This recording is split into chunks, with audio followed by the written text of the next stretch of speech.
I still remember the sound of his laughter echoing through the house. It was the kind of laughter that could lift the heaviest heart, full, warm, innocent. That sound used to fill my days, from morning until night. Now the house is quiet, too quiet. Sometimes I walk from room to room just to hear the floor creak beneath my feet, as if that sound alone could keep me company. It's strange. You know, you spend years raising someone, feeding them, comforting them, praying for them, and one day they just stop calling. No big argument, no shouting, just silence. At first you tell yourself he must be busy. Then you start counting the days, and before you realize it, months have passed, and you're still waiting for the phone to ring. I never told anyone how it made me feel. Not my friends, not even my sister. It's not that I was ashamed, I just didn't want anyone to pity me. I told myself, he'll call when he can. He has a life now. But deep down, I knew something had changed. Maybe it started the day he got that big job in the city, or maybe it was when he got married and I became a smaller part of his world. He didn't mean to hurt me, I know that. He's a good man. I raised him to be kind. But life has a way of pulling people apart. Little by little. I kept his old room the same for years. The baseball trophies, the books, even the faded posters on the wall. They're all still there, sometimes. I'd open his closet and just stand there for a while. It's funny how a few old shirts can make you feel close to someone who's miles away. People think silence is peaceful, but it can be heavy, like a quiet ache that never leaves. Every time my phone buzzed, my heart would jump, hoping it was him. And every time it wasn't, I'd smile anyway, pretending it didn't matter, but it did. It mattered more than I could ever say. When Daniel was little, he used to follow me everywhere I went. If I was folding laundry, he'd sit beside me, handing me socks that never matched. If I was in the kitchen, he'd stand on a stool beside me, stirring pancake batter with both hands and spilling half of it on the counter. He used to say, "Mama, when I grow up, I'm going to buy you a big house with a garden and a swing." I'd laugh and tell him, "All I want is for you to be happy, sweetheart." Back then, happiness seemed simple: a home-cooked meal, a good night hug, a few minutes of laughter before bedtime. It never crossed my mind that one day, those small moments would be what I'd miss the most. Daniel was always a bright child. He loved books more than toys. When other kids were outside playing tag, he'd sit on the porch with his nose in a storybook. Sometimes I worried he was too quiet, too thoughtful for his age. But when he smiled, that worry disappeared. After his father passed away, Daniel was just 11.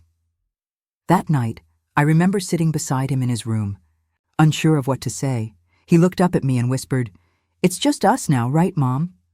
I nodded, tears burning my eyes, and he took my hand and said, "Then I'll take care of you." I didn't know whether to cry or laugh. I just pulled him close and told him, "We'll take care of each other." From that day on, it was the two of us, always together. I worked long hours at the diner, sometimes double shifts to make ends meet. And every time I came home, no matter how tired I was, he'd be there waiting, a small plate of leftovers saved for me, a smile on his face. We didn't have much, but we had love, and for a long time, that felt like enough. When he went to college, I was proud, so proud I could barely hold the tears back. He was the first in our family to go. I remember helping him pack his bags. He hugged me tight before leaving and said, "Mom, I'll call you every Sunday, okay?" Promise, and he did. Every Sunday evening, right after dinner, my phone would ring. We'd talk about his classes, his new friends, his professors. Sometimes he'd ask about my work. Sometimes he'd tell me about a girl he liked. Those calls were the highlight of my week. But slowly, things began to change. First, the calls came every other week, then once a month, then only on holidays. I told myself it was normal, that he was busy with life, that this was what growing up meant. But sometimes I'd stay up late, staring at my phone, hoping it would light up with his name. When Daniel graduated, I was the loudest one clapping in the crowd. He looked so handsome in his cap and gown, taller, confident, smiling that same bright smile from his childhood. He hugged me afterward and said, "We did it, Mom." And for a moment, it felt like the world had come full circle. I thought maybe things would go back to how they were. Then came the job offer, a big one. In Chicago. He was so excited. He said, "Mom, this is everything I've worked for." And I smiled. Because I wanted to be happy for him, but deep inside, I felt a small ache, the kind you can't explain to anyone.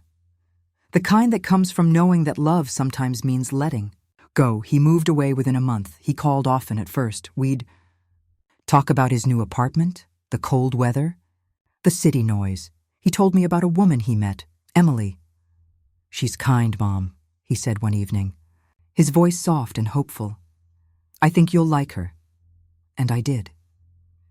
When I met Emily for the first time, she was polite and gentle, with a smile that felt sincere. She shook my hand and said, "I've heard so much about you, Mrs. Thompson." And I thought, he found someone good. I could see how much he loved her. For a while, things were steady. He'd call once a week, sometimes more. They even came to visit for Thanksgiving that year.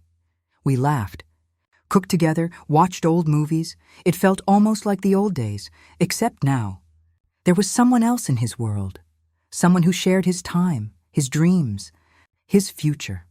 I knew it was natural. That's how life works. Children grow up. They build their own families and parents. We learn to stand quietly in the background, cheering them on from afar. But after the wedding, things changed again. Not in a dramatic way. No big arguments, no harsh words. Just a slow quietness. The calls grew shorter. The visits became rare. And eventually, the silence returned. Heavier this time. Almost familiar. I told myself it was okay, that as long as he was happy, that was enough for me. But sometimes, when I sat alone at the dinner table, staring at his empty chair, I'd feel a lump rise in my throat, and I'd whisper, "I miss you, Daniel," even though he couldn't hear me. The first real sign came one Sunday evening. I'd just finished making dinner, roasted chicken, Daniel's favorite, even though I knew he wasn't coming. It had become a quiet habit of mine, cooking his favorite dishes, just to feel close to him. The phone sat beside me on the kitchen table. It was 7 p.m., the time he usually called. I waited and waited. By 8, the food had gone cold. I finally whispered to myself, "He's probably busy," and started clearing the plates. But I'll admit, I checked my phone 3 more times that night before going to bed. The next morning, I found a message from him. "Hey, Mom, sorry, had a late meeting. I'll call tomorrow. Love you." Simple, polite, but something about it felt different. The "love you" didn't sound like him. It read like something typed in a hurry, between other, more important things. Days passed, no call. I told myself not to make it a big deal. He was working hard, building a life. That's what I'd raised him for. But deep down, I started to feel that small ache again, the one that never truly went away. When he finally called that Friday, I picked up immediately. "Daniel?" "Hey, Mom! Sorry I didn't call sooner. Things have been crazy here." His voice was cheerful but rushed. I could hear traffic in the background. "It's okay," I said softly. "I just like hearing from you." He laughed lightly. "Yeah, I know. How are you?" We talked for a few minutes. About work, the weather, Emily's new promotion. But not once did he ask about me. Not once did he say, "How have you been, Mom?" When the call ended, I just sat there, phone still in my hand, staring at the quiet kitchen around me. That was how it started, the slow, quiet drift. Not a fight, not a sudden break. Just silence that stretched a little longer every week. Months passed. Winter came and went, and with each season, I heard less and less from him. No more weekend calls, sometimes a short text, a Happy New Year or "Hope you're doing okay." And every time, I'd reply quickly, maybe too quickly, just to make sure he knew I was still here. When his birthday came around, I mailed him a gift, a leather wallet with his initials engraved. I wrote a small note inside. "Proud of you always, love, Mom." A week passed. Then 2, no message. No thank you, Finally, one evening, a text came. "Thanks for the wallet. Mom, really nice." That was all. I read it over and over, as if I could find some warmth hidden between the words. Then came the spring. Emily's parents invited him and her to move closer to them. When he told me, I tried to sound happy. "Oh, that's wonderful, sweetheart. More family nearby is always nice," he said. "Yeah, Emily's mom really wants us around. She says it'll be easier if we start a family someday." And there it was. That quiet word that made my heart both swell and sink. Family. It used to mean us now. It meant them. After they moved, the distance between us wasn't just miles anymore. It was something deeper, something invisible. But heavy, he'd still text, but always short. Always polite, and I'd reply with warmth that sometimes felt like talking into an empty room. Then one afternoon, I decided to surprise them. It had been almost a year since I'd last seen Daniel. I baked his favorite banana bread, packed it carefully, and took the bus into the city. It was a long ride, but I didn't mind. I rehearsed what I'd say when he opened the door. Maybe something like, "Look who decided to visit." When I reached their apartment building, I stood outside for a moment, holding the banana bread and my purse. Nervous but excited, I rang the bell. The sound echoed inside. A few seconds later, Emily opened the door. Her smile was kind, but there was something uneasy in her eyes. "Oh, Mrs. Thompson, what a surprise!" I smiled back. I was in the area and thought I'd stop by. She hesitated for just a second before stepping aside. "Of course, come in. Daniel's actually not home right now. He's at a meeting." My heart dropped a little. "Oh, that's okay. I can wait." She looked at the clock. "He might be a while. Do you want some tea?" We sat at the kitchen table. The apartment was beautiful, modern, quiet. Nothing like the old house we'd shared years ago. There were framed photos on the walls of Daniel and Emily on vacations, at parties, smiling together. But none of the pictures showed his childhood. None showed the boy I once knew. I noticed one small thing. Though the family photo I'd given him, the one from his graduation day, wasn't there. We talked a bit, mostly small talk. Emily was polite, but distracted. After about half an hour, she said gently, "I'll tell Daniel you stopped by. He'll be happy to hear you came." Something in her tone told me it was time to leave. I smiled, nodded, and stood up. As I reached for the doorknob, I said softly, "Please tell him I love him." She smiled again, that polite kind of smile people use when they don't know what else to say. "Of course." When I stepped outside, the air felt heavy. I sat on a nearby bench, holding the banana bread in my lap, and I realized she hadn't even asked if I wanted to leave it for him. The bus ride home felt longer that day. I stared out the window, watching the city fade into open road, thinking of how strange it is, how love doesn't disappear all at once. It fades quietly. Like sunlight at the end of the day, you barely notice it's gone until the shadows are all that's left. That night, I placed the banana bread on the counter. I couldn't bring myself to eat it. It just sat there for days until it went stale, untouched, much like the space between me and my son. Weeks later, Daniel finally called. "Mom!" "Emily said you came by. I'm so sorry I missed you. Things have been crazy here." His voice was cheerful again, distant. "It's all right," I said quietly. "I just wanted to see you." He laughed softly. "We'll come visit soon, okay? Promise." That word again. Promise. I didn't say it out loud, but I thought it. He said that before. And as I sat in the quiet kitchen that night, listening to the clock tick, I finally admitted something I'd been avoiding for years. I was no longer the center of his world, and maybe that was how it was supposed to be. But even knowing that, the silence still hurt. It was a quiet morning in early May, my birthday. Though I hadn't told anyone, I'd stopped mentioning it after Daniel got married. He'd always been the first one to remember. When he was younger, he'd sneak into the kitchen before I woke up, holding a little handmade card. It was never fancy, just crayon hearts and "Happy Birthday, Mom," scribbled in his boyish handwriting. But to me, it meant the world. Now, the house was silent. The only sound was the hum of the refrigerator and the faint chirping of birds outside the window. I sat at the kitchen table, a small cup of coffee in front of me, steam curling in the morning light.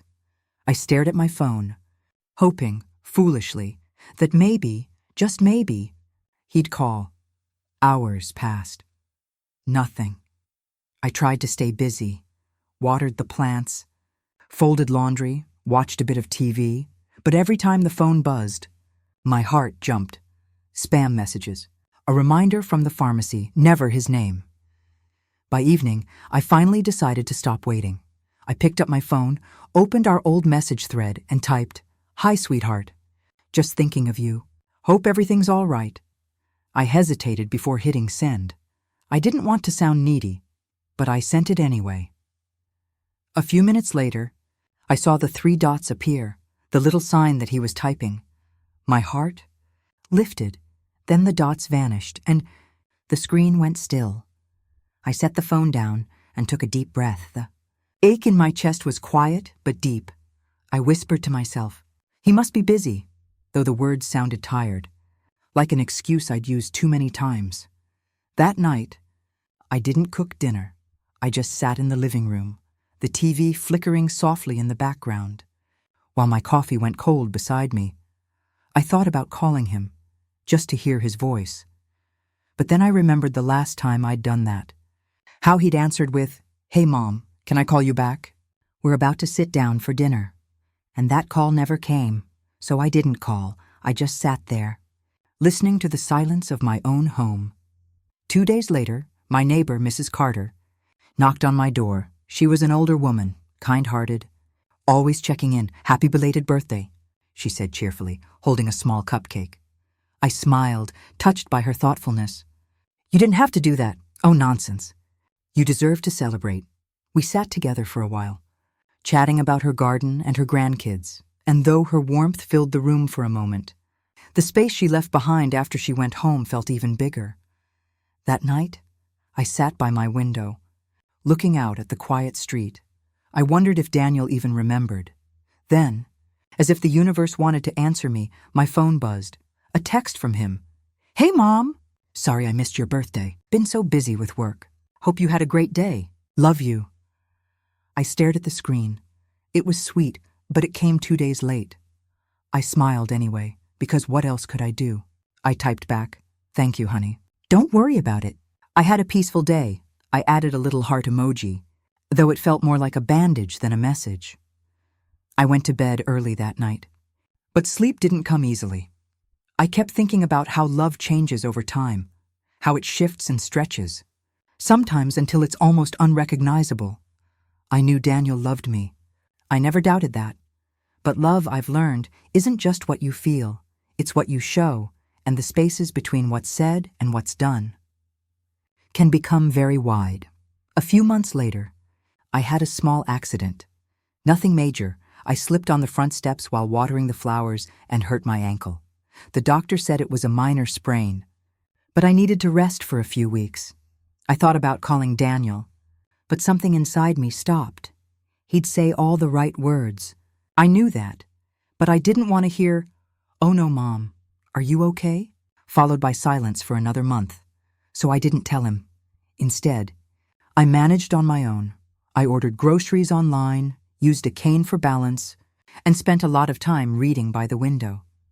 The quiet days stretched into quiet weeks, and during those long, lonely afternoons, I started to realize something I'd been avoiding. I had built my whole world around someone who no longer lived in it. One evening, I was watching the sunset when the phone rang. Daniel. For a moment, my heart leapt like it used to. I picked up quickly, trying not to sound too eager. "Hey, sweetheart. Hey, Mom. It's been forever. How are you?" His voice was cheerful, light, like nothing had changed.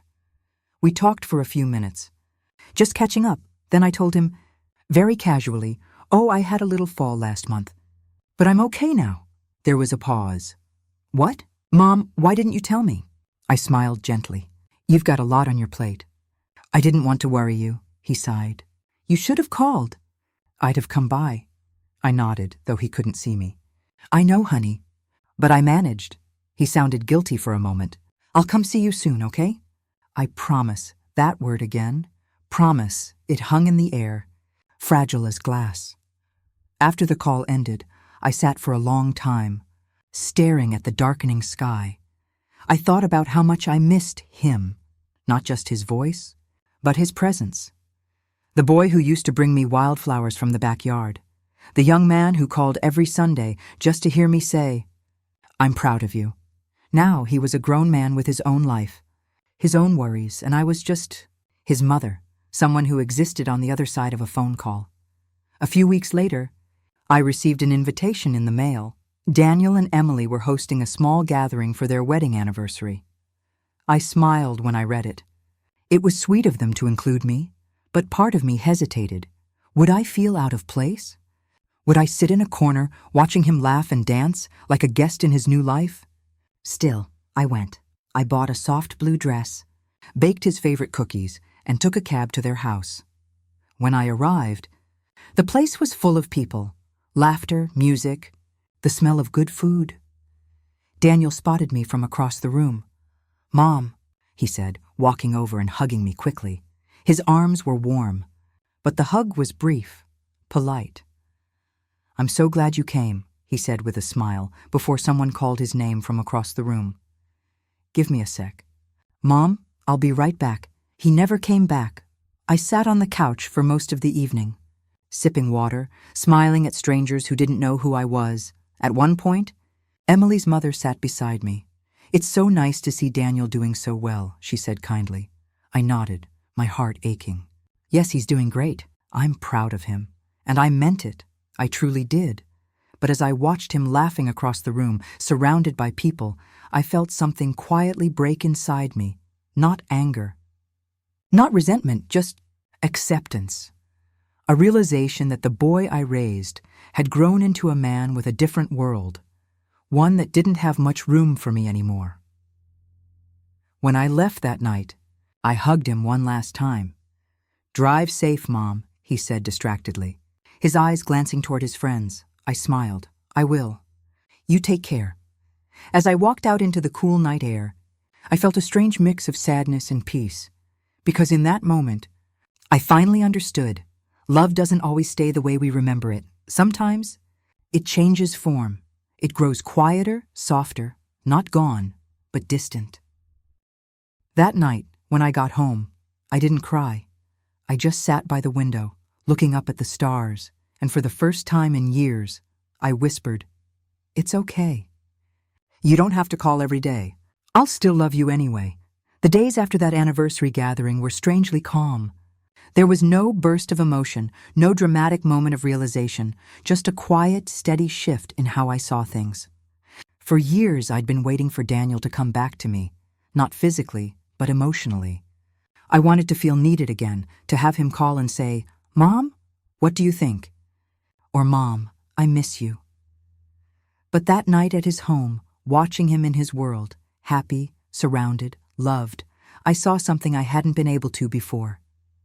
He wasn't mine anymore. He wasn't supposed to be. It's a strange thing, motherhood. You spend decades building a world around your child. Every meal, every bedtime story, every small victory and heartbreak. Then one day, you realize that world was never meant to keep him in. It was meant to prepare him to leave. That thought used to hurt me. But now it started to comfort me. Maybe Daniel wasn't calling because he didn't care. Maybe he was just busy living, just as I had once lived when I was his age. A few weeks later, I got a call from him on a Sunday afternoon. I was sitting on the porch, watching the light fall across the yard. When I saw his name on the screen, I smiled. A real easy smile this time. "Hey, sweetheart," I said softly. "Hi, Mom," he replied. His voice sounded tired but warm. "How are you?" "I'm good," I said. "Just enjoying the weather." He laughed lightly. "You always love being out there. I remember when you used to drag me to the porch to watch the world slow down." I chuckled. "And you always complained about the bugs." He laughed again. There was a long pause. Not uncomfortable, just quiet. Then he said, "Mom, I wanted to say, I'm sorry I've been a little distant lately." I didn't rush to fill the silence. I just listened. He sighed. Life's been crazy. Work, Emily, everything. But that's no excuse. I should have called more. I think about you all the time. My eyes softened, but my heart didn't ache like it used to. I know, honey, I said. And I'm okay, really. He hesitated. You sure? Yes, I promise. You're doing exactly what you're supposed to do. Living your life. I'm proud of that. There was another pause, and then he said quietly, I love you, Mom. I smiled, letting those words sink in, like sunlight through a window. I love you too, sweetheart. After that, things didn't suddenly change. He still didn't call every day, or even every week. But when he did, the calls felt different.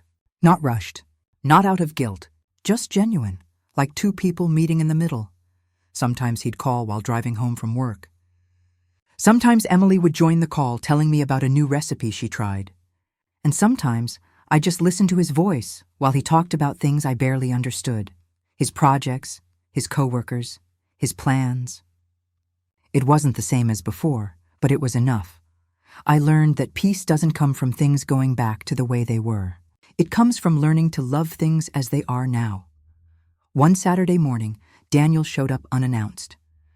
I was in the garden, pulling weeds, when I heard a familiar voice behind me. Need some help, Mom? I turned around, and there he was, smiling, holding a small bag of groceries.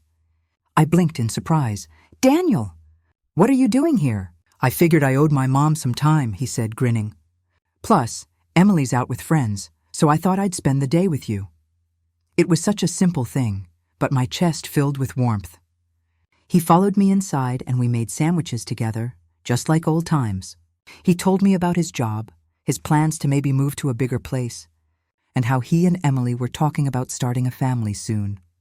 At first, I felt a small pang, realizing my little boy was stepping into fatherhood. But then, something shifted.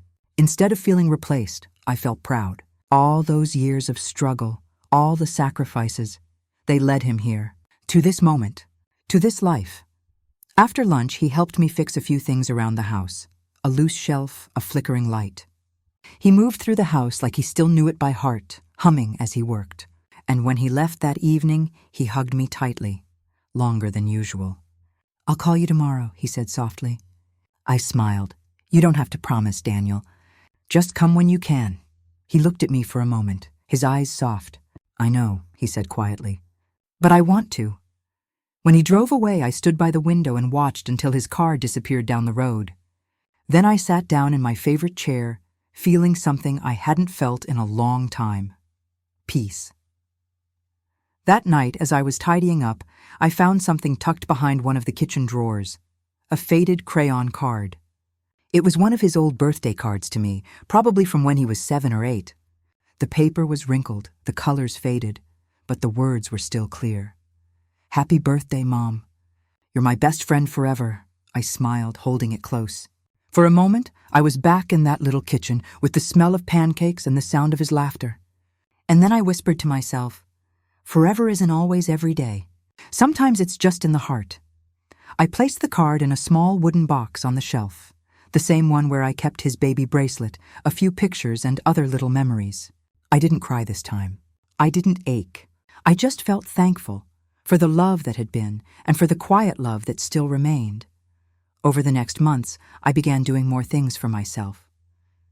I joined a small book club at the local library. I started baking again. Not because I was waiting for anyone to come home, but because I enjoyed the smell of cinnamon in the air. I even made a few new friends, women my age who shared stories of their children, their own little heartbreaks and lessons. It was comforting, knowing I wasn't alone in this quiet phase of life. Sometimes we'd sit together in the cafe, sipping tea and laughing softly about the small ironies of motherhood. We all had the same story, told in different ways: love, distance, and learning to let go without losing ourselves. One evening, as I was setting the table for dinner, just one plate, one glass, my phone rang again. It was Daniel. He sounded nervous. Mom, can you come over this weekend? We have some news. My heart fluttered. Of course, sweetheart. Everything okay? He chuckled softly. Yeah, everything's perfect. When I arrived that Saturday, Emily met me at the door, her face glowing. She took my hands and said, "We wanted you to be the first to know. We're having a baby." For a moment, I just stared at her, speechless. Then the tears came, quiet, happy ones. "Oh, Emily," I said softly. "That's wonderful." Daniel came over, wrapping his arms around both of us. "Guess you're going to be a grandma," he said with a grin. I laughed, a sound that felt full, unbroken. And in that moment, something inside me healed completely, because now I saw the full circle. The boy I had raised, the one who once needed me for everything, had grown into a man ready to build his own little world.